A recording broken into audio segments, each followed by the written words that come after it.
안녕하세요. 저는 서울에 살고 있는 30 후반의 여성입니다.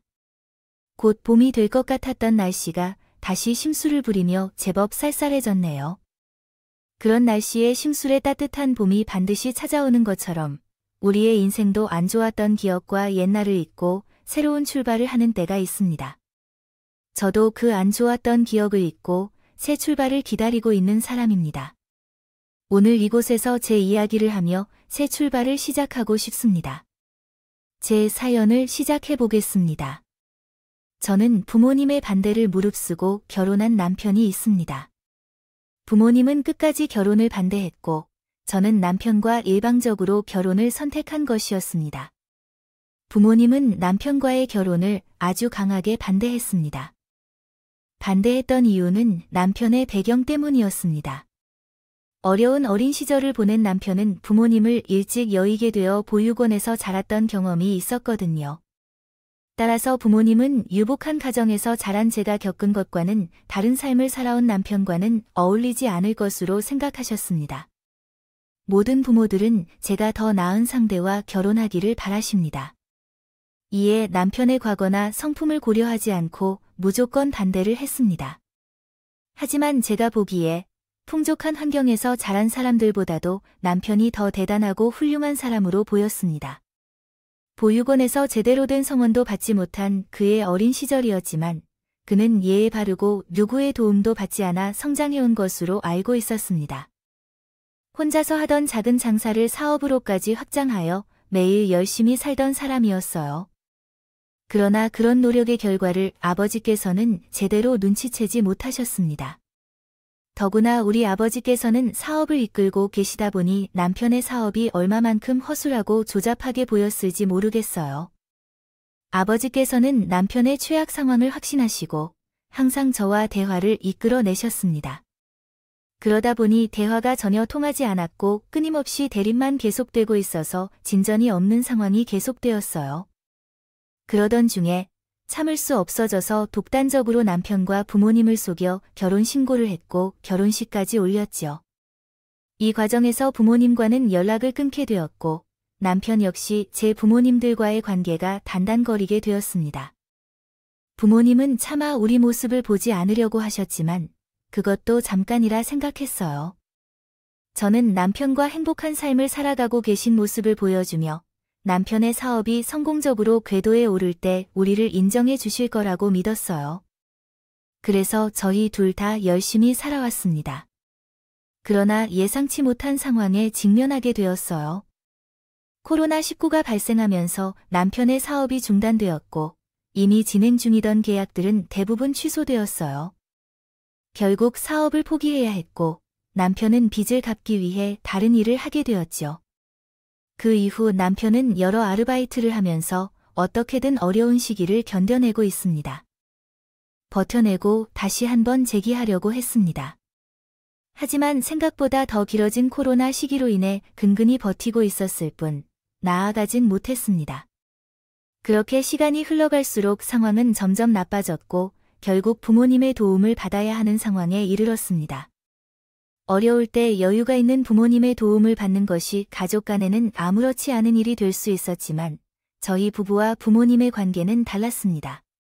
부모님께서 반대하셨던 결혼을 결국 하게 됐고 이 과정 중에 부모님과 다툼이 있어 잠시 연락을 끊을 정도까지 이르렀었습니다. 그렇기 때문에 제가 부모님께 연락하고 집을 찾아가는 것도 쉬운 선택이 아니었어요. 그러나 쌓인 빚과 남편 안나를 위해서는 염치를 지키지 않고 부모님의 도움을 받아야 하는 상황이었어요. 그래서 어렵게 부모님 앞에 섰어요. 자신 있게 했다가 결국 증명하고 보여준다는 것이 얼마나 중요한지 나 자신 앞에서 그 말을 꺼내보게 됐죠.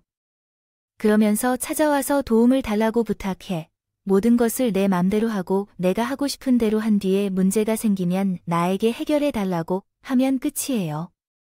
그 자신 있던 그날에 넌 어디로 가버린 거야? 내 돈은 필요 없다. 고 하더니 아빠 죄송해요. 근데 정말 어렵게 여기까지 찾아온 거예요. 정말 어떻게든 버티고 극복하려고 했는데 계속 악재가 터져서 상황이 이렇게 돼 버렸어요. 입이 삐뚤어져도 말은 똑바로 해야죠. 악재를 그놈에게 맡기라고 하지 그럴 필요가 없어 내가 그놈을 하는 게 잘 안 될 거라고 했어요. 안 그랬어요. 또 그놈은 도대체 왜 이런 일을 하는 거죠? 내가 내 앞에 와야만 할 상황이야. 그놈이 내 앞에서 섞이는 걸 막아야 하는 거야? 아니에요. 그 사람은 제게 여기로 와 달라고 했어요. 그 이에게 말 안 하고 혼자 왔다니까요. 그리고 알잖아요. 그 사람은 제가 아버지, 어머니랑 관계 끊는 게 싫다고 했어요. 그 사람 정말 열심히 살았어요. 아버지에게 인정받으려고 밤낮으로 사업에 매달렸다고요. 그래서 좋은 결과도 얻고 있었지만 그때 코로나가 터져서 많은 어려움이 발생했어요. 그만 나가라네. 발로 나간 집내 마음대로 들어올 수 있었을 거라고 생각했다면 오산이야. 사람이 자기 한 말에 책임을 질 줄 알아야지. 안 그래? 내가 내게 말했던 것처럼 앞에서 인정받을 수 있을 때 다시 와라. 이렇게 내 뜻대로 다 될 거라고 생각해서 도움 달라고 찾아오지 말고 아빠 그 자리에서 절 차갑게 쫓아내셨습니다. 저는 집을 나서면서 눈앞이 깜깜해졌다. 친정을 갔다 오고 얼마 되지 않아 아빠에게 직접 전화가 왔어요. 생각 같아서는 도움은 무슨 쳐다보지도 말자 했는데 자식 일이라고 하니 마음이 그렇게 되지 않더라. 근데 정말 이번 딱 한 번만 도와주는 거다. 너희들도 너희 마음대로. 내가 회사에 자리를 만들어 놨으니 거기서 일을 배우게 대신 너희들이 내 사위라는 것을 드러내서는 안 된다. 가장 밑에서부터 차근차근 배워야 할 것이며 혹시 너희들의 평가가 좋지 않다면 후일에 사업을 한다 하더라도 어디서 일을 배우고 준비를 해야 되는 것이고 그러므로 처음에 빚을 해결하는 것이 시급한 것 같으니 그 부분을 해결해 주는 게 좋을걸? 아직도 아르바이트를 하고 있다고 해서 바쁘다고 하지만 당장 빚을 해결해야 했던 게 어쩔 수 없었다고 하지만 이젠 제대로 된 직업을 가지고 일을 해야 해. 만약 그렇지 않으면 너는 스스로 나가야 할 것이야. 나 자체로 너를 자를 거야. 이해하나? 아버지. 네, 알겠습니다. 그리고 신경 써 주셔서 감사합니다. 앞으로 한 발 더 나아가는 사위가 되겠습니다. 진심으로 감사합니다, 아빠. 빚을 갚아주는 것으로 끝내지 않고 남편을 아버지의 회사에 취직시켰어요. 다만 신남편이 아버지와 관련이 있다는 것을 드러내서는 안 되며 가장 밑바닥부터 회사 업무를 배워야 했어요. 그 후 남편은 아버지의 회사에 다니게 됐어요. 처음에는 회사 일하는 것도 처음이었고 학력도 좋지 않아서 직원들과 어울리고 회사 업무에 적응하는 것도 많이 어려워했던 남편이었지만 아버지가 주신 기회를 감사히 여기며 아버지에게 어떻게든 인정받기 위해 노력할 것입니다. 열심히 회사 업무에 힘을 쏟았습니다. 이러한 노력 끝에 남편 역시 회사에 입사하고 몇 달이 지나자 좋은 평가를 받기 시작했습니다. 이에 아버지는 겉으로는 내색하지 않았지만 남편에 대한 신뢰를 조금씩 갖게 되었습니다. 우리 가족은 긍정적인 분위기 속에서 함께 성장해가고 있었습니다. 그런데 어느 순간 남편이 회사 일에 너무 집중하기 시작했어요. 아버지로부터 인정을 받기 시작한 남편은 자신을 더욱 증명해야 한다고 생각한 모양이었습니다. 그래서 야근은 당연히 주말에도 회사에 출근하는 모습이었습니다. 아버지 덕분에 노력해야 한다는 것은 알지만 그 모습을 보면 너무 무리하지 않을까 걱정이 되었어요. 그 걱정이 깊어질수록 점점 더 감정적으로 되었습니다. 아빠에게 불평을 했어요. 아주 솔직하게 남편에 대해 얘기할 수는 없었기 때문에 전화로 상황을 설명했어요. 근무 시간 문제는 우리나라의 큰 문제야. 법정 근로 시간이 정해져 있는데 왜 그런 규정이 지켜지지 않는지 저희 아빠 회사도 매일 야근을 시키고 주말에도 회사에 나가라고 지시하더라고요. 아빠는 예전부터 근무 시간을 줄이자고 했던 분이에요. 당신도 회사에 나가보면 알 거예요. 직급이 뭔지 상관없이 진짜 집중해서 일하는 시간은 많지 않고 대부분은 책상에 앉아서 허송세월을 보내는 거니까요. 아빠가 야근을 하는지 안 하는지를 어떻게 알 수 있겠어요? 보고서에는 그렇게 나오더라고요. 그런 내용만 알 수밖에 없을 거려. 밑에서 일하는 중간 관리자는 항상 닥달할 상황이니까요. 법인이지만 아빠는 아니라서 아빠가 퇴근 시간에 직접 사무실을 돌며 전력을 차단한다. 내가 바뀌거나 다른 이유로 할 수 없는 상황일 때는 다른 사람에게 시켜서 보고를 받는다. 너, 아빠 회사 가본 적 없냐? 예전에는 몰랐겠지만 지금은 내 남편 회사에 관심을 가져야 해. 아빠가 하는 얘기를 들어보면 야근을 할 수 있는 환경이나 분위기가 그리 좋지 않았다고 한다. 그래서 남편이 야근과 잔업을 한다며 집에 오지 않는 것에 대해 의심이 들었어. 남편이 왜 그런 거짓말을 했는지 궁금해했어. 하지만 강요로 남편에게 왜 거짓말을 했는지 물어볼 수 없었어. 정말로 야근을 했을지도 몰라. 몰랐으니까요. 그래서 혼자 생각하고 있었어요. 남편이 저에게 거짓말한 이유에 대해 생각 중이던 중에 우연히 의심스러운 장면을 목격했습니다. 남편은 야근 때문에 늦게 들어올 거라고 말했지만 번화가에서 여자와 함께 보인 모습을 보았습니다. 그때 제가 회사 회식 때문에 술집에 있던 상황이었어요. 집으로 빨리 돌아가고 싶었지만 일찍 떠날 수 없어서 눈치를 살피고 있었는데 그때 남편이 여자와 함께 걷고 있는 것을 보았습니다. 처음에는 잘못 본 줄 알았죠. 직장인들이 겉보기로는 비슷한 경우가 많으니까요.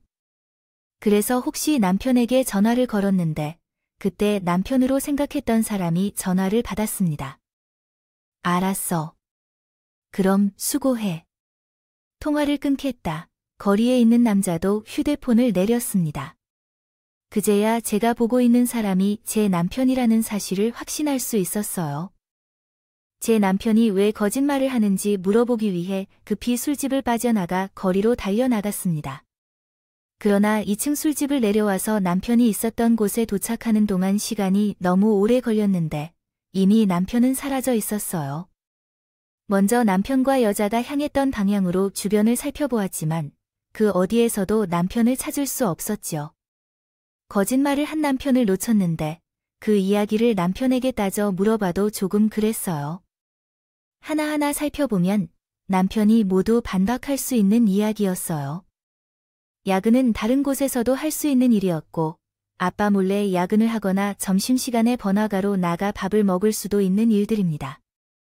했으니 뭐 따져보면 거짓말은 아니었죠. 정확히 옆에 여자가 있다고 말하지 않은 건데 뭐 그렇죠. 같이 야근하는 직원이라고 하면 제가 할 말이 없었어요. 그렇게 뭐 하나 확실하지 않은 상황에서 괜히 남편을 몰아가면 남편이 제가 자신을 의심하는 걸 알아차릴 수도 있었으니 저로서는 그날 일을 걸고 넘어갈 수 없었지요. 대신 그때부터 남편을 살펴보기로 했습니다. 만약 제 의심이 맞다면 남편이 바람을 피우고 있다는 장면을 포착할 수 있을 테니까요. 그런데 문제는 저도 회사를 다니고 있어서 남편이 바람을 피우고 있다는 결정적인 장면을 포착할 수 없었다는 일이었습니다. 그래도 수학이라고 할 수 있는 방법이 있으면 좋았을 텐데요. 남편의 불륜 상대가 회사의 여직원이었으며 야근을 한다는 이유로 제게 거짓말을 할 때마다 그 여자와 같이 있었던 사실이었습니다. 나중에는 회사 반차를 써가며 남편을 쫓았지만 거짓말은 포착할 수 있었지만 불륜을 확실하게 증명할 수 없었습니다. 그럼에도 불륜이 분명하게 있었다는 것을 느낄 수 있었는데 남편 옆에 기대어 있는 여자의 모습이 너무 편안했습니다. 그 여자가 제 남편과 연애할 때처럼 에스코트하는 듯한 행동을 하니까요. 남편이 불륜을 저질렀다는 확신이 생길수록 배신감에 휩싸였습니다. 예전에는 남편을 위해서 부모님과의 결혼을 선택한 적도 있었으며 부모님 앞에서는 큰 소리치며 부탁했던 적도 있습니다. 부탁받았는데 없는 도움을 주기 위해 취직시켜 주었다. 그래서 그 부탁을 하기 전에 제게 좋을 것이라고 생각한 것은 물론 부모님까지 도와드리기도 했지만 이렇게 쉽게 배신당할 수 있다는 사실에 손이 떨릴 정도로 큰 배신감을 느꼈습니다. 생각해보니 이혼도 고려해볼 만한 상황이었고요. 하지만 제 손에 남편의 불륜 증거가 없어 흥신소에 조사를 의뢰하기로 결심했습니다. 두 사람을 따라다녀 보는 것보다는 전문가들이 더 잘할 것이라 생각했기 때문입니다. 그래서 의뢰를 하고 연락을 기다리는 동안 남편은 내 뒤에서 색다른 세상을 살아가고 있는 듯 했습니다. 야근과 잔업을 핑계 삼아 집을 나가 있었지요. 그러던 중에 일이 벌어졌어요. 이 모든 사실을 알게 되는 일이었죠. 그날도 남편은 야근을 한다며 거짓말을 했었습니다. 일주일 내내 야근을 한다면서 말이죠. 뻔뻔하게 거짓말을 하는 남편을 보며 당신이 바람 피우는 걸 모르는 줄 아냐며 화를 내고 싶었지만 참아야 했습니다. 그렇게 하루라도 밖을 더 나가 있어야 이혼에 필요한 불륜 증거가 모일 테니까 말이죠. 그래서 속에서 분노를 참고 집에 있었는데 전화 한 통이 걸려왔어요. 여보세요. 저 이시훈 씨인데요. 네, 신고입니다. 되시나요? 그런데 어디에 계신 분이세요? 여기는 X병원입니다. 이시훈 씨가 응급실로 이송되어 왔는데 계속 수술을 거부하고 계시는 상황입니다. 우연히 이시현 씨가 이전에 저희 병원을 찾으신 적이 있고 보호자 연락처가 남아있어서 이렇게 연락을 드렸습니다. 남편은 지금 당장 수술을 받아야 하는 상황입니다. 하지만 계속해서 고집을 부리시고 있어요. 박숙, 우리 남편이 응급실에 있고 상황이 위급할 것이라네요. 얼른 오셔서 설득해 주세요. 빨리 와 주세요. 남편이 위급한 상태로 응급실에 있다고 하더라고요. 정신 회복을 하지 못하고 있습니다.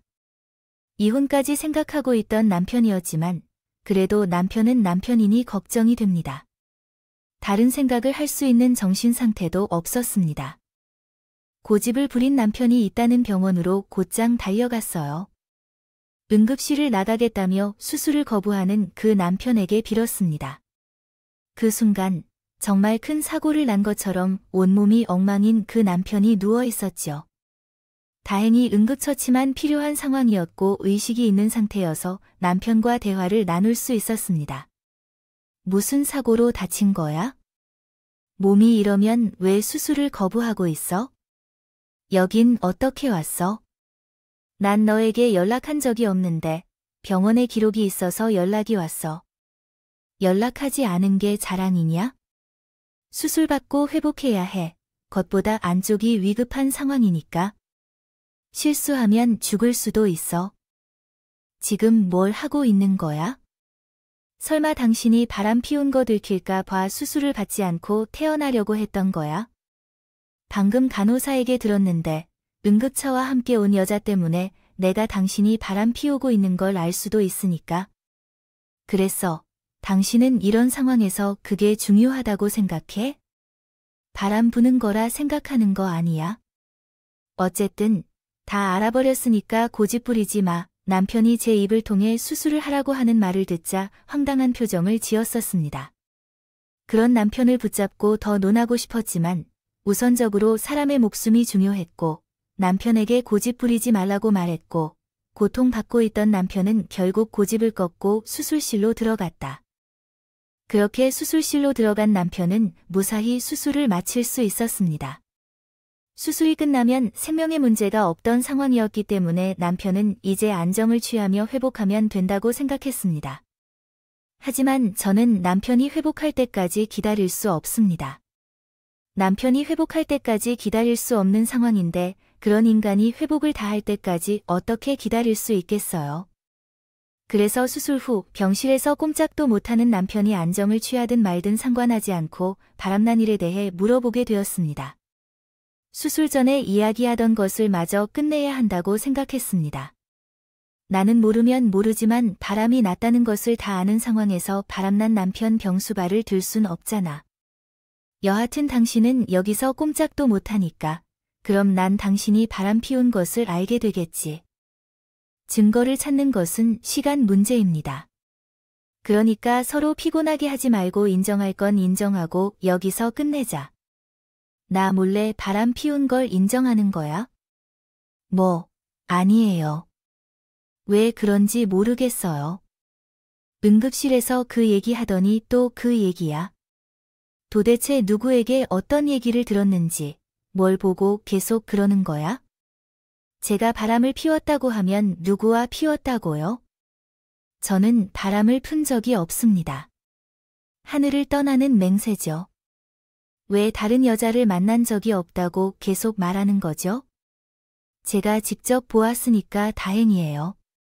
진짜 다른 사람에게 얘기를 들은 것이었다면 어쩔 건데. 뻔했어요.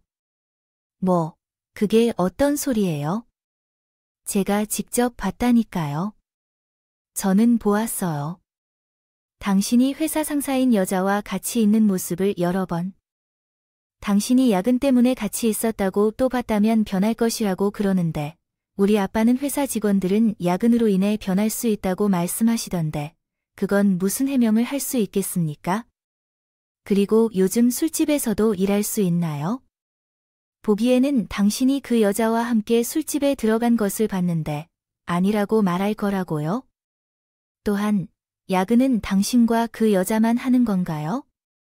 다른 직원들은 일 안 해도 되는 건가요? 제가 보기에는 당신과 그 여자가 함께 있는 모습은 한두 번이 아니에요. 그리고 그때마다 당신은 나에게 야근한다고 거짓말을 했지만 나에게 당신의 말을 믿으라고 하고 있죠. 그래서 오해를 풀어야 한다는 건가요? 그 모든 상황이 정말 우연히도 딱딱 들어맞았던 거라고 치자. 그럼 어제는 무슨 일로 사고가 난 건데, 왜 그때 상황에 대해서 말을 못하는 건데? 어제도 나한텐 야근한다고 했잖아. 근데 왜 갑자기 사고가 난 거냐? 이 술집으로 자라서 길에서도 일을 하나 보지? 맞아. 길에서 야근했던 게 맞냐고.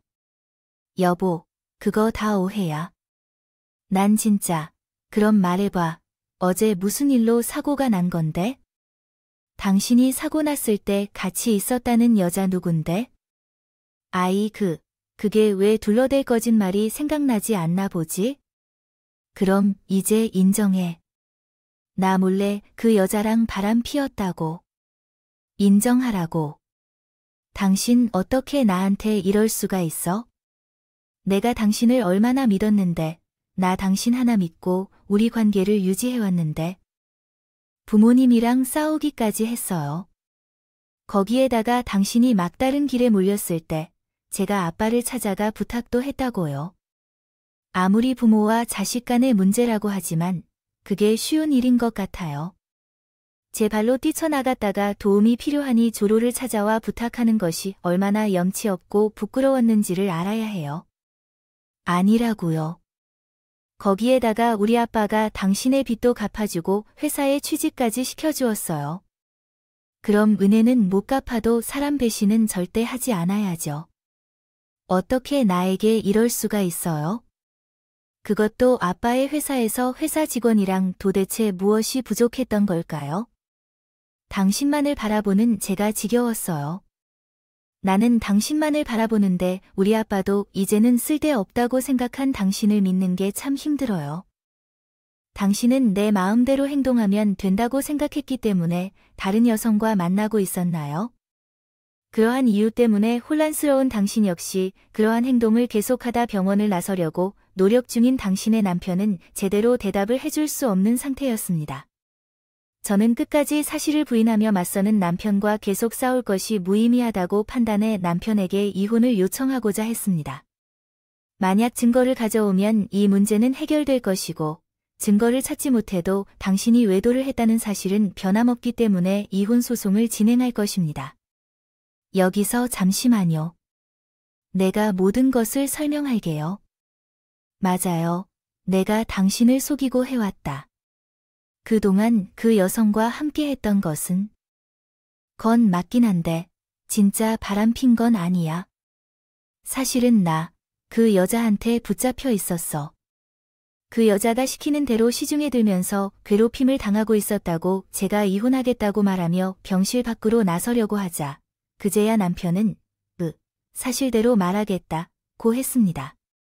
그동안 자기가 여자 상사와 바람을 피운 게 아니라 여자 상사에게 일방적으로 괴롭힘을 당했다고 했어요. 그 황당한 이야기를 듣고 처음 든 생각은 이 사람이 궁지에 몰리니 이제 말도 안 되는 거짓말까지 하며 발악을 하는구나 싶었습니다. 그러면서 이 사람이 어디까지 거짓말을 할 수 있나 싶어서 계속 얘기를 들어보기로 했죠. 사람이 아니라 괴롭힘을 당했다고. 그래, 어디 한번 말해봐. 어떤 괴롭힘을 당했는데 처음에 회사에 입사했을 때는 직원들이 다 나를 어려워했어요. 제 스펙도 좋지 않았고 나이도 있었기 때문에 누가 봐도 회사에 들어올 만한 자격이 없다고 생각했죠. 그러나 몇 달이 지나도 연락선이 있는 사람처럼 보이지 않았기 때문에 다시 모두가 편하게 대해주었어요. 다시 아버님에게 인정받기 위해 열심히 하면 연락선이 있는 사람이 그 정도로 열심히 할 거라고 생각하지 않았는데 그래도 모두는 그냥 나를 평범한 직원으로 받아들였어요. 그랬는데 김혜옥 씨라는 과장 한 분은 회사에 들어올 자격이 없다며 다른 직원들이 있는 앞에서 내게 이런 말을 했어요. 나도 나름대로 열심히 했는데요. 팀 내기를 하고 있던 상황에서 불쾌한 기분이 들었지만 그것은 당연한 반응이라고 생각했습니다. 어쨌든 아버지의 도움으로 회사에 입사할 수 있었기 때문에 더 열심히 하려고 노력했습니다. 제 열정을 보여주면서 다른 직원들보다 더 많고 명확한 성과를 내야만 인정받을 수밖에 없다고 생각했습니다. 또한 아버지께서 보고 지켜보시고 계신다고 하셨기 때문에 결국 오직 열심히 할 뿐이었죠. 그래서 진짜 열심히 노력했습니다. 당신도 제 공부와 업무 열정을 옆에서 지켜보고 있는 것을 알아주셨을 겁니다. 성과는 당연하게도 따라왔고 주변에서도 인정받았어요. 회사 업무에 있어서 성과를 내면 낼수록 또 다른 직원들에게 인정을 받을수록 김혜옥 부장은 날 더 싫어했다. 처음에는 업무 관점으로 사람을 괴롭히더니 나중에는 그럼 왜 개인적으로 날 괴롭히기 시작한 거야? 괜히 인격 모욕을 하는 건 물론 회사 업무 외에 개인적인 심부름까지 시켰어. 그런 모욕적인 괴롭힘을 당하면서 당연히 나도 잘못된 일이라고 생각했고 회사에 알리거나 노동청에 신고해야겠다 생각했다. 아 근데 문제가 커질 것 같아. 또 겨우 이런 일로 회사를 시끄럽게 하면 아버님께 피해를 끼치는 건 아닐까, 날 나약하다고 생각하시는 건 아닐까 하는 생각이 들었고 그래서 참아보기로 했는데 그 여자가 날 괴롭히는 횟수도 늘어나고 있었다. 강도가 늘어나면서 나중에 신고할 수 없을 정도로 심했어. 인사고과를 협박하며 나를 괴롭히면서 촬영한 동영상을 사내 커뮤니티에 올리겠다고 했어. 그 이후에는 정말 어쩔 수 없이 그 여자의 괴롭힘을 견뎌야 했고 그 여자가 한 일들을 모조리 따르고 있었어. 술도 같이 마셔줘야 했고 스트레스 해소를 위해 샌드백이 됐어. 스트레칭은 당연히 하고 그 여자를 집으로 데려다 줘야 했으며 그녀가 맡은 일을 대신해야 했다. 이외에도 그 여자의 명령대로 여러 가지 많은 일들을 수행하며 그동안 노예처럼 지냈어. 병원에 실려온 것도 전부 그 여자 때문이야. 어제 잔뜩 취한 그 여자를 집까지 바래다 주고 있는데 갑자기 그 여자가 자기 기분이 안 좋다면서 날 때리기 시작해. 근데 그 여자가 술 취한 상태로 때리기 시작하면 눈에 보이는 게 없이 막 때린다. 구두로 찢고 주변에 있는 물건들로 날 인정사정 없이 때리고 만약 피하면 사람을 안 놔줘 그냥 맞고만 있어야 한다고 하면서 갑자기 날 계단 밑으로 밀었어. 난 그대로 굴러 떨어지게 된 거고 나는 떨어지면서 정신을 잃었는데 그 여자도 놀랐는지 12시 29분에 신고를 한 거야. 병원에 오니 중간에 나가버린 것 같고 여보야 내가 하는 말이야. 진짜요. 오늘 아침에도 그 여자가 연락을 했다는 거야. 어제 있었던 일을 다른 사람에게 말하면 가만두지 않겠다고 날 협박했어. 그리고 여기에는 그동안 그 여자가 날 어떻게 생각하고 있는지 그리고 어떻게 되어 있는지 다 나와 있다고 남편이 얘기를 해주었어. 남편 얘기를 듣다 보니 정말 그런 것 같았어. 하지만 아직은 남편의 말을 100% 믿을 수 없었어. 그런데 얘기를 마친 남편이 내게 휴대폰을 건네 보여주더라고. 거기에는 남편이 이제까지 직장 상사에게 괴롭힘을 당한 증거가 남아 있었어. 물론 거기에는 남편이 직장 상사에게 괴롭힘을 당하는 장면이 찍힌 사진이나 동영상은 없지만 문자와 메신저에 남아있는 대화만으로도 충분히 두 사람 사이에 이런 일이 있었다는 것을 알 수 있었어. 어제 남편이 사고를 당했다는 사실을 입에 막는다고 해서 어떤 사건이 있었는지 알 수 있는 내용이 여전히 남아 있었어요. 결정적으로 어제 남편이 당한 사고에 대해 입을 다물라고 했던 것은 분명했기 때문에 조금 전 남편이 말했던 모든 일들이 사실임을 깨달았어요. 남편에게 미안했고 동시에 화가 났습니다. 그러면서도 남편이 아무것도 할 수 없었던 것을 이해할 수 있었어요. 우리 아빠로부터 승인을 받고 싶었고 승인을 받아야만 하는 상황이었기 때문에 남편은 이 문제를 조용히 혼자 해결하고 싶었을 겁니다. 그래서 그 문제를 혼자 해결하려고 노력하다가 저에게 오해를 받을 뿐 아니라 사고까지 당할 수밖에 없었어요. 말도 못하고 혼자서 괴로움을 참았을 남편을 생각하니 가슴이 아팠어요. 심지어 그 사실을 전혀 모르고 있던 것 같아요. 남편이 힘들어하는 것을 의심해서 미안했습니다. 너무 마음이 아프고 눈물이 흘러 넘쳤어요. 남편을 향한 제 마음이 무겁게 느껴질수록 온 몸이 다치고 꼼짝도 못하는 남편을 보면서 제 마음을 괴롭혔다는 생각에 그녀에게 화가 났습니다. 그래서 가만 둘 수 없다고 생각했어요. 아빠가 난감해지더라도 우리가 다시 아빠의 눈 밖에 나더라도 남편이 겪은 일에 대한 복수가 필요하다고 결심했어요. 남편에게 미안하다는 말을 전하고 그녀가 있는 회사로 가는 준비를 했습니다. 그런데 남편은 그것을 알지 못하고 여보, 미안해. 나는 잘 못했어. 나는 너를 내 잘못으로 오해했다고 너에게 제대로 사과할 것이라고 생각해요. 할 게 아니야. 당신을 오해하게 만들고 사실대로 말을 안 한 나도 잘못이 있는 거지. 근데 어디 가려고? 나? 당신 괴롭힌 그녀, 그냥 못 둬. 그냥 오늘 내가 제삿날로 만들어버릴 거야. 그러지 마. 그가 두고 끝내면 돼. 이미 벌어진 일. 아버님까지 난감하게. 할 필요가 뭐가 있어? 아빠, 난 아빠보다 당신이 더 중요해. 그리고 내 남편이 그런 일을 당했다는데 내가 눈에 보이는 게 있겠어? 나 갔다 올 테니까 당신은 걱정하지 마. 내가 알아서 복수하고 해결할게. 남편은 복수를 하겠다는 저를 말렸지만 이미 제 머릿속에는 그녀를 산산조각 내겠다는 생각밖에 없었어. 그래서 절 만류하는 남편을 뒤로 앉히고 회사로 뛰어가게. 도착해서 회사에서도 남편을 괴롭힌 여자를 만나자마자 곧장 뛰어나갔어요. 자리에 앉아있던 연이 그녀의 머리카락을 휘어잡아 바닥으로 내리꽂은 후 그녀의 비명과 함께 의자와 책상에 있는 물건들이 넘어지는 소리로 조용했던 사무실이 시끄럽게 변했습니다. 모든 직원들의 시선이 나와 그녀에게 쏠리자 나는 사람들의 시선과 상관없이 목적발로 그녀를 추궁하기 시작했고 아이, 너 누구야? 갑자기 찾아와서 무슨 짓을 하는 거야? 야, 악마 같은 여자야. 너 정말 뻔뻔하다. 그런 짓을 하고도 머리채를 잡힐 일이 한 번도 없을 거라고 생각했어.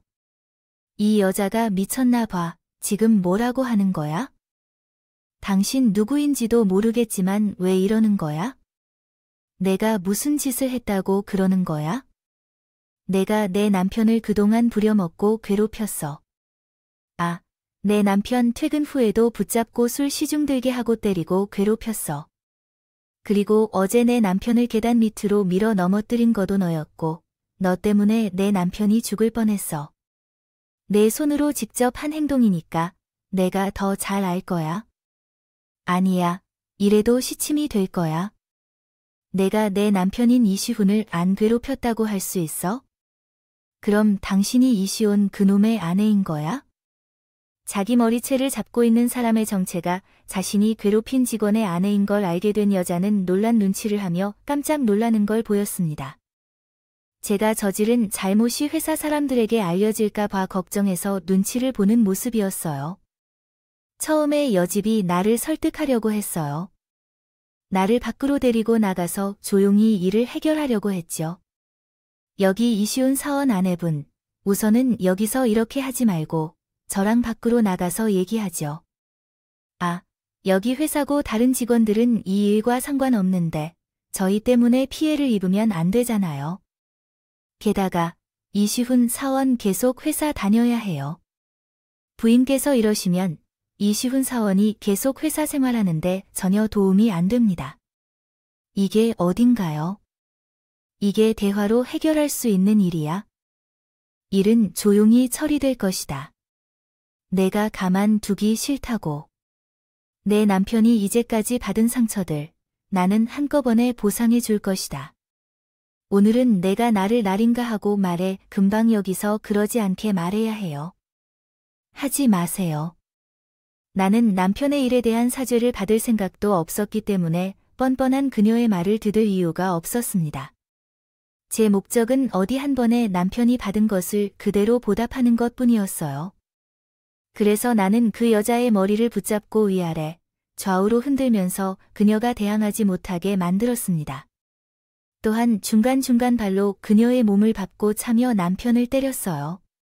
그러자 주변에 있는 회사 직원들이 나를 말리려고 했다.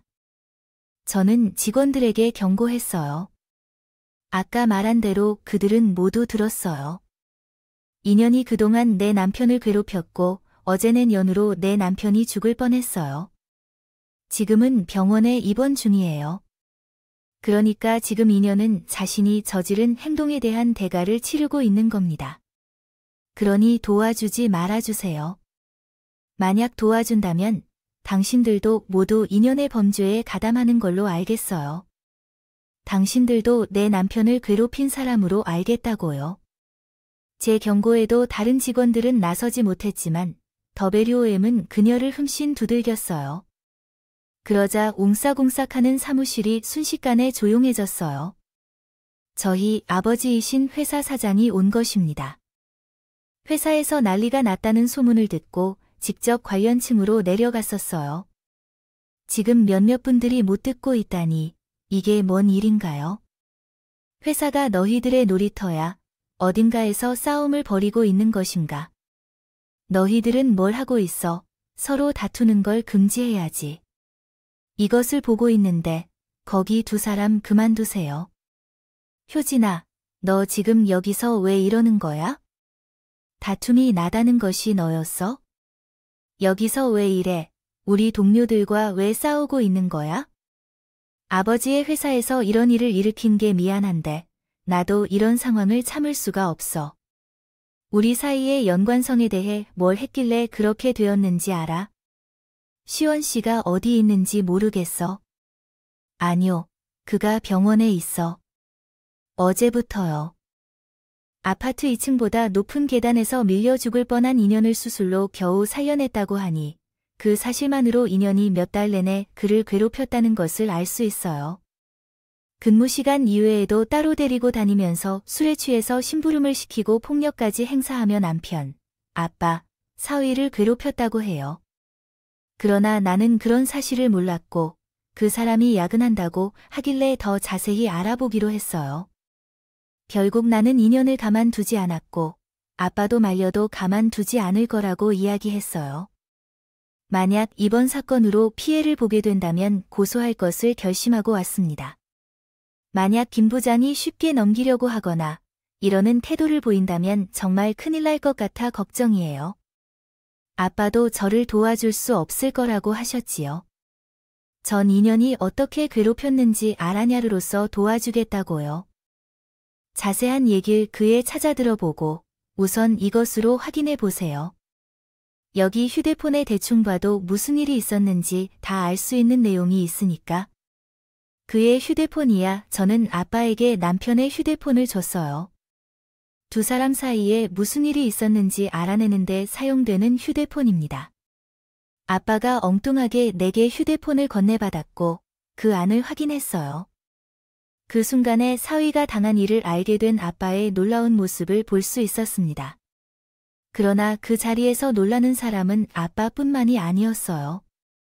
그 자리에 있는 직원들도 저와 아빠 사이의 관계와 아빠와 제 남편의 관계를 처음으로 알게 되었던 자리였기 때문에 더 이상 가만히 있을 수 없었죠.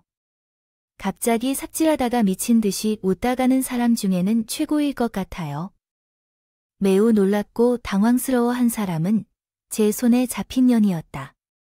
당신이 사장님의 딸이라고 해도 남편은 그게 왜 이렇게 지금에 중요한지 알기에는 이른 것 같다. 또한 남의 가정사정에 어떤 이유로 개입하느냐. 네가 이제 아직 내게 충분히 이득을 산 것이 아니라면 그리 중요한 게 아니야. 그래서 당장 내 목숨이 어떻게 될지 궁금해하는 것이 아니라 다른 것이 더 궁금해져. 이젠 내가 더 열심히 널 박살내주겠어. 내가 니년 입에서 살려달라고 할 때까지 가만 안 둘 테니까. 제가 잘못했어요. 남편 일은 진심으로 사과하겠어요. 그러니 제발, 저기, 나 좀 도와줄 수 있겠니? 보고만 있지 말고, 나 좀 도와줘. 사장님 따님 좀 말려주세요. 아빠가 충격을 받아 아무것도 할 수 없다고 했는데, 전 그 전보다 더 도움을 줄 수 있을 것 같아요. 그녀를 강하게 때렸다. 시작하자마자 그녀가 제 남편을 때릴 때, 인정사정 없이 주변 물건들을 이용해 때렸다고 했다. 그래서 나도 똑같이 갚아주기 위해 손에 잡히는 대로 그녀의 머리와 몸을 내리쳤다. 컴퓨터 모니터와 키보드로도 때렸고, 그녀가 커피를 마시고 있던 텀블러로도 머리를 내려쳤다.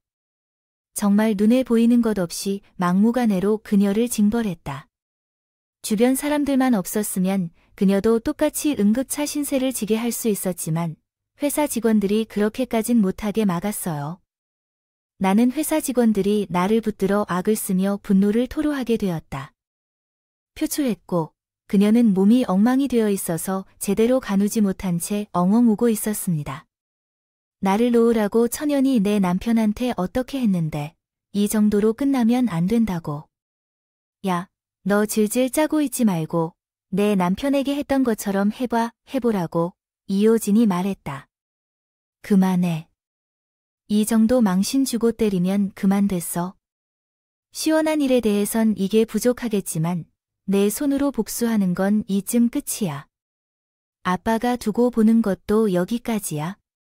이제부터 아빠의 지시대로 해. 아마도 내 말처럼 또 여기 휴대폰 내용에 있는 것처럼 김 부장이 잘못을 저지르면 그에 상응하는 징계가 이루어지도록 하겠지. 그러니까 아빠. 징계라는 것으로 사람이 죽을 뻔했는데 그 긴 시간 동안 괴롭힘을 당했습니다. 겨우 징계라고 아버지가 생각하시기에는 그것이 상응하는 것이라고 생각하십니다.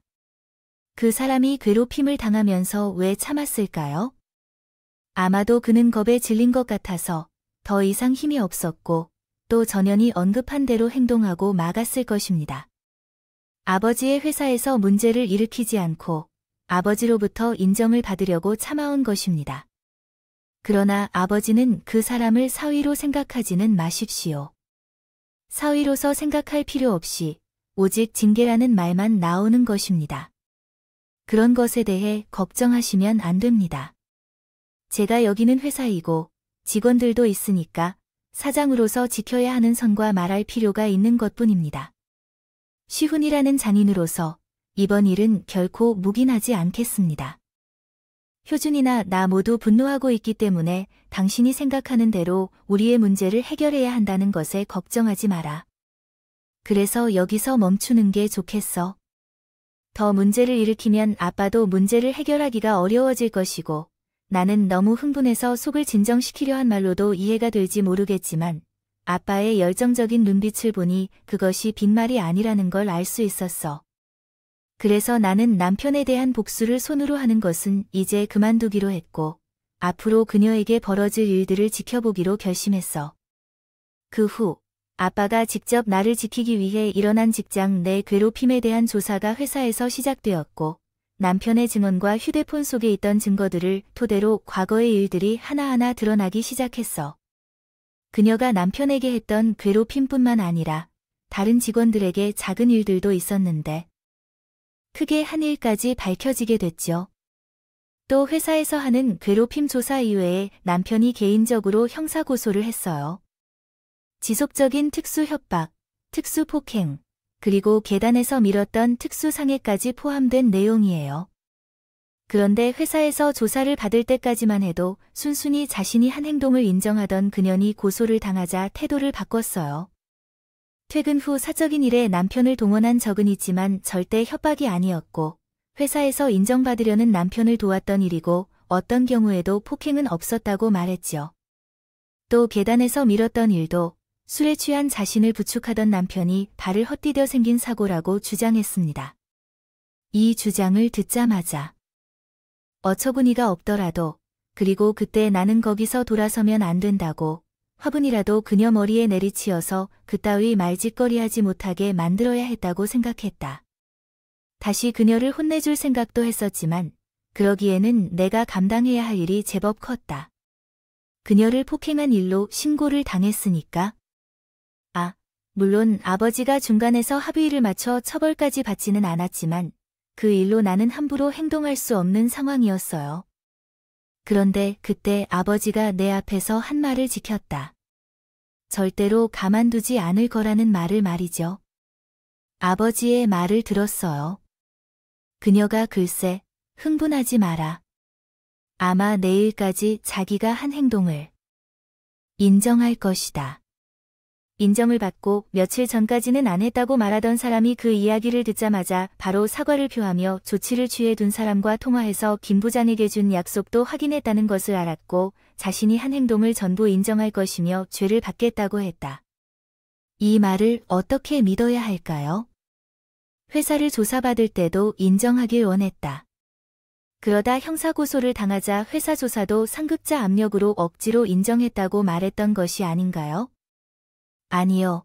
이번에는 약속을 지킬 밖에 없을 것이다.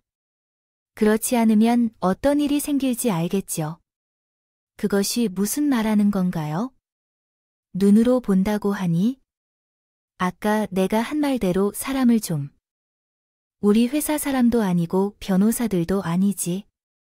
그럼 설마 합법적인 일을 하는 사람들은 아니야? 근데 그 여자. 아무리 생각해도 그런 방법 아니면 정신을 못 차릴 것 같아서 이번에야 그 사람들이 찾아가서 약속 받는 걸로 마무리 지었지만 다음번에는 그렇게 매너 있게 하지 않을 거라는 것도 유의해야지. 이번 같은 일은 없을 거야. 아빠, 내가 말했잖아. 절대 가만두지 않을 거라고. 그래도 우선은 합법적인 틀 안에서 죄값을 받아내고 만약 그게 안 되면 이런 식의 힘을 써야지. 나도 아빠가 사람을 써서 협박까지 하실 줄은 몰랐어요. 그래서 그 일에 대해서는 제가 더 알아둬야 해. 놀랐습니다. 남편도 평소 아빠가 어떤 사람인지 알고 있었기 때문에 그렇게까지 행동하신 걸 알고 많이 놀랐죠. 또 한편으로는 자기 일에 아빠가 그렇게까지 행동하신 걸 보고 감동받은 모습이었어요. 어쨌든 아빠가 어두운 힘을 빌려 쓴 덕분에 그 여자는 자기가 한 행동들을 모두 인정했습니다. 결국 처벌받게 됐고요. 하지만 그게 복수의 의도가 아니므로 민사소송이 남아 있으니까요. 거기다 직장 내 괴롭힘으로 업체 내 블랙리스트에 오르기까지 했으니 앞으로 살아가는데 편치 않을 겁니다. 그러게 왜 사람을 괴롭혀서 스스로 족쇄를 달고 매를 벌었는지 몰라요. 열심히 하는 사람 돕지 못할 망정 말이죠. 이렇게 모든 일이 해결된 지금은 저도 남편도 친정 부모님도 아주 평범한 일상을 보내고 있습니다. 남편은 그날의 사고로 아직 몸이 불편하지만 그 외 다른 곳에는 문제없이 건강하게 지내고 있어요. 지금은 아빠 회사를 나와 다른 회사에서 열심히 일하고 있습니다. 아무래도 그 사건 이후 계속해서 회사를 다니는 것에 문제가 있겠다 싶더라고요. 아마도 아빠도 불편해하실 것 같고, 그래서 아빠는 회사를 나와 다른 곳에서 평범한 직장인 생활을 하고 있습니다. 최근에 저는 임신하게 되어 출산을 준비하고 있어요.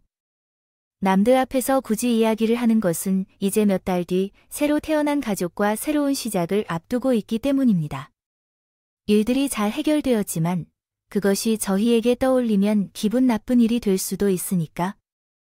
일을 잊고 새로운 시작을 하고 싶다면 누군가의 말을 대신해서 두 번째로 두고 우리 입에서도 나오지 않게 하고 기억에서도 지우려고 합니다.